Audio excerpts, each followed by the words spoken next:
والصلاة والسلام على سید الانبیاء والمرسلین اما بعد فاعوذ باللہ من الشیطان الرجیم بسم اللہ الرحمن الرحیم۔ الحمدللہ سورۃ المؤمنون کا آغاز ہوا تھا اور اس میں شروع میں بتایا گیا تھا کہ اللہ تبارک و تعالی نے مومنین کو فلاح و کامرانی کی بشارت عطا فرمائی، پھر چند اعمال کا تذکرہ کیا جو اس کے لیے بظاہر سبب بنے ہیں، اور اس کے بعد پھر اللہ تبارک و تعالی نے ان کے لیے اخروی انعام کا تذکرہ فرمایا۔ آج ہم اسی کچھ تفصیل عرض کرتے ہیں۔ اللہ نے ارشاد فرمایا قد افلح المؤمنون، بے شک مومن فلاح پا گئے۔ فلاح پانے سے مراد اخروی کامیابی اور کامرانی ہے، دنیا سے ایمان سلامت لے کر نکل جانا یہ بھی فلاح ہے، قبر میں منکر نکیر کے سوالات کے جواب میں ثابت قدم رہنا یہ بھی فلاح و کامرانی کی ایک صورت ہے، میدان محشر میں اللہ تعالیٰ کی بارگاہ میں پہنچ کر بلا حساب و کتاب جنت میں چلے جانا، یا بعد حساب و کتاب بغیر سزا پائے جنت میں داخل ہو جانا، یا خدا نخواستہ اپنے شامت اعمال کی بنا پر اگر کوئی جہنم میں چلا بھی گیا لیکن شفاعت رسول صلی اللہ علیہ وسلم کی برکت سے پھر وہ نجات پا گیا، تو یہ نجات پانا فلاح و کامرانی میں ہی شمار ہوگا۔ لیکن اس میں جیسے کہ ویسے ظاہر ہے بالکل کہ درجات مختلف ہیں، کہ بعض ایسے ہوں گے جو مقرب ہوں گے کہ بلا حساب و کتاب داخل جنت ہوں گے، بعض حساب و کتاب کے بعد لیکن بغیر سزا کے، اور بعض سزا کے بعد۔ لیکن بہرحال جو جنت میں داخل ہو گیا وہ فلاح و کامرانی پا گیا، اور یہ آخری فلاح و کامرانی ہوگی، اس کے بعد پھر دائمی سکون ہے، دائمی آرام ہوگا۔ اس کے بعد اللہ تبارک و تعالیٰ نے مومنین کا تذکرہ فرمایا کہ مومنین کی کیا کیا صفات ہیں جو فلاح پانے والے ہیں، کامرانی پانے والے ہیں، اخروی نجات پانے والے ہیں، اللہ تبارک و تعالیٰ کی رضا اور اس کا قرب حاصل کرنے والے ہیں۔ ارشاد فرمایا الذین هم فی صلاتہم خاشعون، مومن وہ ہیں جو اپنی نمازوں میں خشوع و خضوع کرنے والے ہیں۔ تو خشوع و خضوع یہ ایک قلبی کیفیت کا حقیقتاً نام ہے۔ خشوع معنی ہوتا ہے ڈرنا، خضوع معنی ہوتا ہے عاجزی کا اظہار کرنا، گڑ گڑانا۔ تو نماز میں خشوع و خضوع کے دو مفہوم ہیں، ایک باطنی طور پہ خشوع و خضوع، ایک ظاہری طور پہ خشوع و خضوع۔ باطنی طور پہ خشوع و خضوع کا مطلب یہ ہوتا ہے کہ انسان اپنے قلب کو، اپنے ذہن کو ہر قسم کے دنیاوی خیال سے پاک و صاف رکھے۔ ایک شیطان اللہ نے مقرر کیا ہے جو ہمیں وسوسہ ضرور ڈالے گا۔ نماز میں صحابہ کرام علیہم الرضوان کو بھی وساوس آتے تھے، ایسا نہیں ہے کہ اللہ نے ان کو شیطانی وساوس سے دوران نماز محفوظ رکھا، بلکہ شیطان کو اختیار دیا، وہ اپنی سی کوشش کرتا رہتا تھا۔ یہ الگ بات تھی کہ وہ کامیاب نہیں ہوتا تھا، صحابہ کرام اس پہ غالب آتے تھے، بلکہ خود نبی کریم صلی اللہ علیہ وسلم نے ایک مرتبہ ارشاد فرمایا کہ میں نماز پڑھ رہا تھا کہ ایک بڑا شیطان، بڑا جن یہ میری طرف بڑھا، تو میں نے اسے قابو میں کر لیا، اور پھر میں نے چاہا کہ اس کو مسجد نبوی کے ستون کے ساتھ باندھ دوں اور مدینے کے بچے اس کے ساتھ کھیلیں، لیکن اپنے بھائی سلیمان کی دعا مجھے یاد آ گئی تو میں نے اس کو چھوڑ دیا۔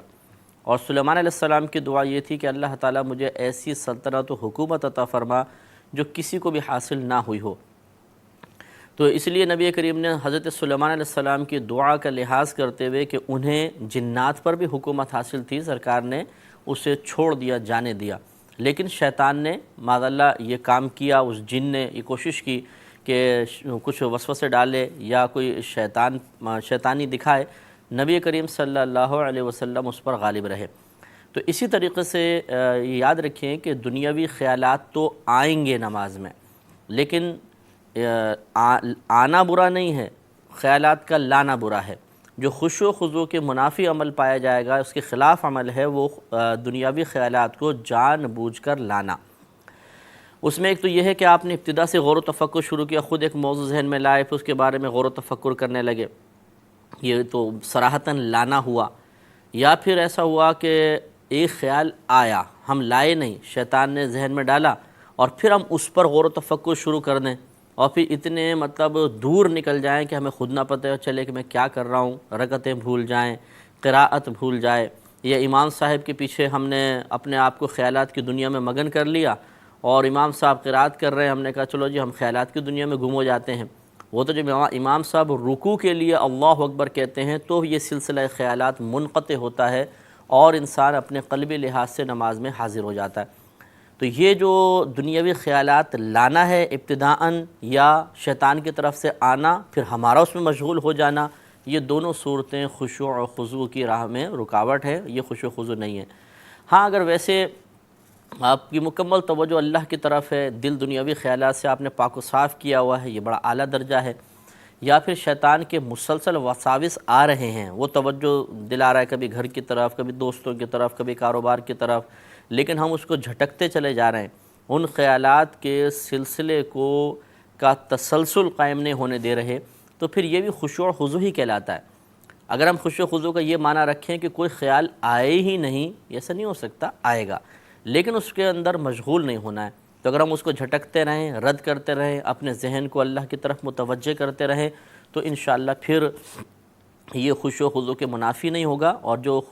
خاشع شخص کو ثواب ملتا ہے انشاءاللہ اس کو بھی ملے گا۔ تو ایک تو یہ باطنی خشوع و خضوع ہے۔ اس میں یہ بات آپ یاد رکھیے کہ اس کے لیے چلے ہم اس پہ کلام کرتے ہیں کہ کیسے حاصل ہونا چاہیے، پہلے اس تفصیل پر ہم آ جاتے ہیں کہ ایک باطنی خشوع و خضوع ہو گیا، ایک ہوتا ہے ظاہری خشوع و خضوع۔ ظاہری خشوع و خضوع علماء نے فرمایا یہ ہوتا ہے کہ انسان نمبر 1 اپنی نگاہ کی حفاظت کرے۔ نماز کے ارکان کی ادائیگی کے سلسلے میں نگاہ کو جہاں جہاں رکھنے کا حکم دیا گیا ہے وہاں نگاہ کی حفاظت کرے۔ مثلا حالت قیام میں سجدے کے مقام پر، رکوع میں پاؤں کی پشت پر، سجدے میں ناک کی نوک کو، اور جب اتحیات میں بیٹھیں تو اپنی گود پر نگاہ رکھیں، اور جب سلام پھیریں تو اپنے سیدھے کندھے کو اور الٹی جانب سلام پھیرتے ہوئے الٹے کندھے کو دیکھنا، یہاں پر نگاہوں کی حفاظت کریں۔ یعنی جسے قیام میں کھڑے تو نگاہ وہاں سے ہٹنے نہ پائے، اسی طرح رکوع کے اندر پاؤں کی پشت سے ہٹنے نہ پائے۔ یہ نہیں کہ اگر جماعت سے نماز پڑھ رہے ہیں تو ساتھ والے کے پاؤں دیکھنا شروع کر دیا، اس کے پاؤں کی بناوٹ کیسی ہے، اس کے پاؤں کو دیکھنا شروع کر دیا، کھڑے ہیں تو پھر ٹیڑھی ٹیڑھی آنکھوں سے دیکھ رہے ہیں، دائیں کون آ کے بیٹھ گیا، بائیں کون آ کے بیٹھ گیا، یا بعضوں کو دیکھا ہے کہ نماز ادا کرتے ہوئے اوپر کو دیکھتے ہیں، پورے وہ دیواروں کا نظارہ کر رہے ہوتے ہیں کہ کیا کیا لکھا ہوا ہے اور کیا کیا مطلب تغرے وغیرہ لگے ہوئے ہیں، خصوصاً امام صاحب کے پیچھے۔ اور بعضوں کو تو منفرد بھی دیکھا ہے کہ نماز پڑھتے پڑھتے وہ اوپر دیکھتے رہتے ہیں، اس طرح نظارہ کرتے رہتے ہیں، پھر رکوع بھی کر لیتے ہیں۔ تو یہ خشوع و خضوع کے منافی ہے۔ کتاب انزلناه الیک مبارک لیدبروا آیاته ولیتذکر اولو الالباب۔ اسی طرح ظاہری خشوع و خضوع میں بھی داخل ہے کہ انسان اپنے اعضاء کو بالکل قابو میں رکھے، ساکت ہو کر نماز پڑھے، سکون کے ساتھ نماز پڑھے، جلد بازی نہیں ہونی چاہیے۔ جیسے آپ نے دیکھا ہوگا بعض اوقات رکوع سے اٹھتے ہوئے پورا نہیں اٹھیں گے، بس تھوڑا سا اٹھے فوراً سجدے میں، پھر ایک سجدے میں گئے جلدی سے اٹھے پھر دوبارہ دوسرے سجدے میں۔ تو رکوع سے پورا کھڑے ہونے کو قومہ کہتے ہیں، اور 2 سجدوں کے درمیان مکمل طور پہ جب ہم بیٹھتے ہیں 2 سجدوں کے درمیان اس کو جلسہ کہا جاتا ہے، اور یہ دونوں واجب ہیں۔ لیکن تیزی سے نماز ادا کرنے والا، خصوصاً ہمارے نوجوان جن کو نامعلوم کیا جلدی ہوتی ہے کہ مسجد میں آنا ایک تو دشوار، پھر آ گئے تو وہاں رہنا ان کو بڑا دشوار محسوس ہوتا ہے، اور چاہتے ہیں کہ فوراً باہر نکل جائیں، تو اتنی تیزی کے ساتھ نماز ادا کرتے ہیں جس کی کوئی انتہا نہیں، اس میں قومہ بھی کھا جاتے ہیں، جلسہ بھی کھا جاتے ہیں، اور پھر جلدی جلدی وہ دوست باہر نکل رہے ہوتے ہیں ان کے ساتھ مل کر باہر جا کے کرنا کیا ہے جی، کچھ نہیں، جا کے وہ بیٹھ گئے فٹ پاتھ پہ۔ تو اس طرح ظاہری خشوع و خضوع کے فوت ہونے کی بنا پر نماز کا ثواب بھی ضائع ہوتا ہے، اور بعض اوقات نماز میں انتہائی ثواب کے اعتبار سے کمی واقع ہوتی ہے، واجب العیادہ ہو جاتی ہے نماز۔ اسی طرح اپنے اعضاء کو بالکل ساکت رکھنا،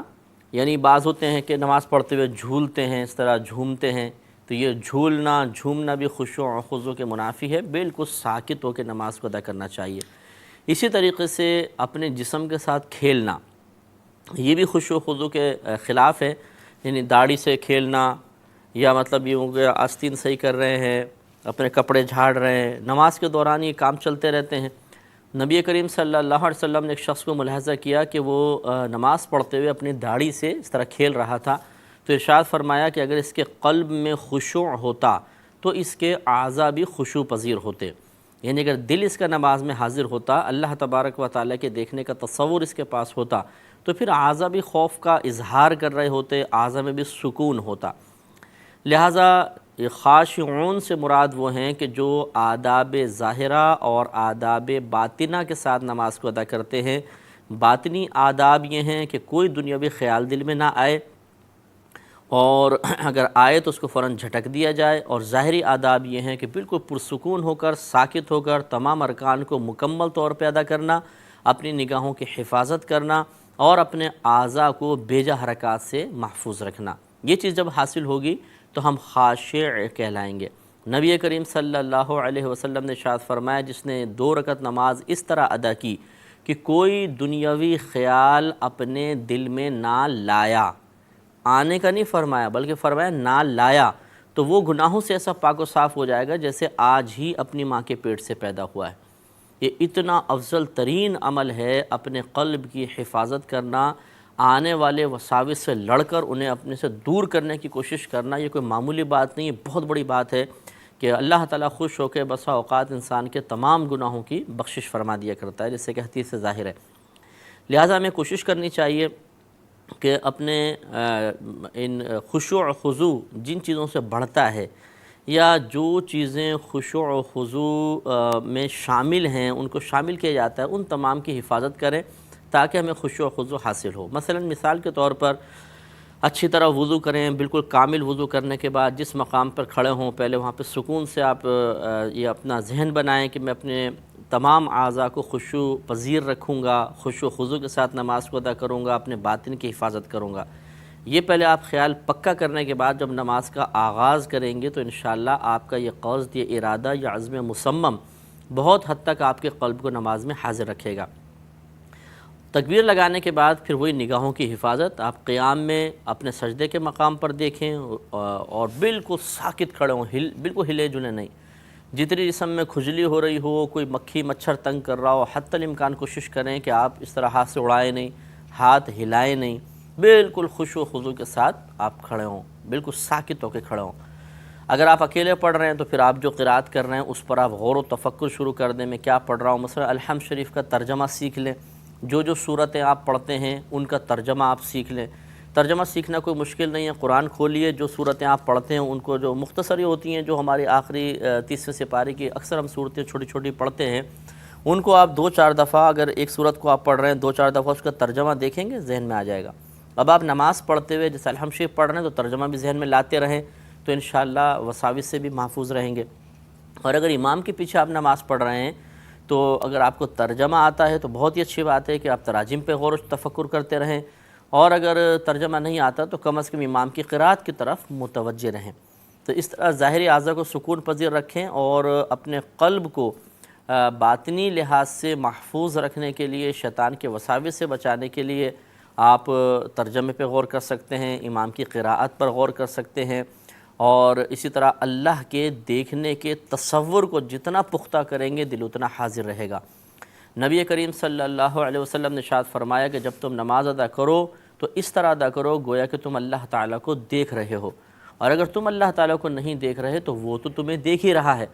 تو یہ تصور قائم کریں کہ ہم اللہ کو دیکھ رہے ہیں۔ اگر اللہ کو دیکھنے کا کوئی تصور ذہن میں قائم نہیں ہو سکتا تو یہ تصور رکھیں کہ اللہ تعالیٰ مجھے دیکھ رہا ہے، اور اتنے بڑے بادشاہ کی، اتنے بڑے آقا کی بارگاہ میں کھڑے ہو کر اور پھر توجہ ادھر ادھر کرنا یقیناً یہ سزا کا باعث ہوگا۔ جیسے ہم کسی بڑے بادشاہ کے دربار میں پہنچے، بادشاہ ہمارے طرف متوجہ ہو، دیکھ رہا ہو، اور ہم یوں دائیں بائیں نظارے کر رہے ہوں تو یہ آوارہ نظری، اور اگر وہ بادشاہ ہمارے قلبی خیالات پر مطلع ہے تو یہ خیالات کا انتشار یقیناً بادشاہ کی ناراضگی کا سبب بنے گا، اور اللہ تبارک و تعالیٰ پہ نہ تو ہمارا ظاہر مخفی ہے اور نہ ہمارا باطن پوشیدہ ہے۔ اس لیے بڑی توجہ کے ساتھ، بڑی احتیاط کے ساتھ ہمیں کوشش کرنی چاہیے کہ اللہ کی بارگاہ میں اپنی قلبی حاضری کے ساتھ کھڑے ہوں۔ اس کے علاوہ اگر آپ کوئی اخروی معاملے کا تصور ذہن میں لا کر اپنے دل کی حفاظت کرنا چاہتے ہیں تو اس کی بھی اجازت ہوتی ہے۔ حضرت حاتم اصم رحمۃ اللہ علیہ کے بارے میں ہے، کسی نے ان سے پوچھا کہ آپ کیسے نماز کو ادا کرتے ہیں، تو فرمایا میں اچھی طرح کامل وضو کرتا ہوں، پھر اس کے بعد میں آ کے جب اپنی جگہ کھڑا ہوتا ہوں تو یہ تصور کرتا ہوں کہ جیسے میں پل صراط پر کھڑا ہو گیا ہوں، میری سیدھی جانب جنت ہے، الٹی جانب جہنم ہے، میں اللہ تعالیٰ کی بارگاہ میں حاضر ہوں اور پیچھے میرے موت ہے، اور اس کے بعد بہت ہی خشوع و خضوع کے ساتھ میں تکبیر لگاتا ہوں اور سکون کے ساتھ تمام اعضاء کو میں قابو میں رکھتا ہوں، سکون کے ساتھ ہر رکن کو ادا کرتا ہوں۔ تو کسی نے پوچھا کہ آپ اس طرح کتنے عرصے سے نماز پڑھ رہے ہیں، تو فرمایا کہ 70 سال ہو گئے میں اسی طریقے سے نماز پڑھتا ہوں۔ تو ہمارے اکابرین جو تھے وہ نماز کی یا رکعتوں کی تعداد کو نہیں دیکھتے تھے، وہ اس کی قدر و قیمت پر نگاہ رکھتے تھے۔ آپ 1000 رکعتیں پڑھیں، دل حاضر نہیں ہے، اعضاء میں خشوع نہیں ہے، کبھی مکھیاں اڑا رہے ہیں، کبھی کھجلی کر رہے ہیں، کبھی دائیں بائیں کنکھیوں سے دیکھ رہے ہیں اور ہزارہ قسم کے وسوسے آ رہے ہیں، اور اس کے برعکس آپ 2 رکعت صرف نماز ایسی ادا کریں جس میں بالکل ساکت ہو کر آپ نے نماز ادا کی، کوئی ذہن میں خیال نہیں آیا، نہ آپ لے کر آئے، یا آیا تو آپ نے اس کو فوراً جھٹک دیا اور توجہ کے ساتھ نماز کو ادا کیا، تو یہ ان 1000 رکعتوں پر یقیناً بھاری ہے۔ تو اس لیے اصل چیز ہے قلبی خشوع و خضوع، اور اس پر انعام ہے، لہذا کوشش یہ کرنی چاہیے کہ ہم خشوع و خضوع کے ساتھ نماز ادا کریں، ورنہ ایک روایت میں ہے کہ آخری زمانے میں، اس صحابی اصحاب کا قول بھی ہے کہ آخری زمانے میں اگر تم مسجد میں جاؤ گے تو ایک شخص بھی ایسا نہیں ہوگا جو خشوع و خضوع کے ساتھ نماز کو ادا کر رہا ہو۔ اور آج کل ایسے ہی ہوتا ہے کہ ہم نماز کے اندر سارے اپنے کاروباری مسئلے بھی حل کر لیتے ہیں اور دیگر پیچیدگیاں بھی حل کر رہے ہوتے ہیں، نماز میں توجہ کامل طور پر نہیں ہوتی ہے۔ تو بہرحال یہ خشوع و خضوع کا معنی ہے، اس پر ہمیں توجہ رکھنی چاہیے۔ آگے شاہ فرمایا کہ والذین هم عن اللغو معرضون، اور وہ لوگ جو والذین اور مومنین وہ ہیں جو عن اللغو معرضون، لغو چیزوں سے اعراض کرتے ہیں، اپنا چہرہ پھیر لیتے ہیں۔ تو لغو مانے بیکار، عبث چیز، فضول قسم کی حرکتوں سے وہ اپنے آپ کو محفوظ رکھتے ہیں۔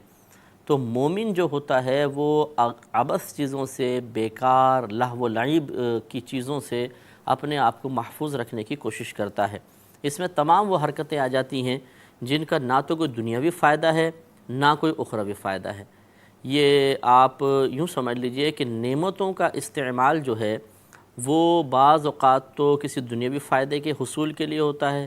کبھی اخروی فائدے کے حصول کے لیے، اور کبھی ان دونوں کے لیے ہوتا ہے، اور کبھی ان دونوں سے بالکل خالی بھی ہوتا ہے۔ جیسے ویسے ہی بیٹھے ہوئے فٹ پاتھ پہ باتیں کر رہے ہیں، نہ کوئی دنیاوی فائدہ ہے نہ کوئی اخروی فائدہ ہے، ایسی باتیں کرتے چلے جا رہے ہیں۔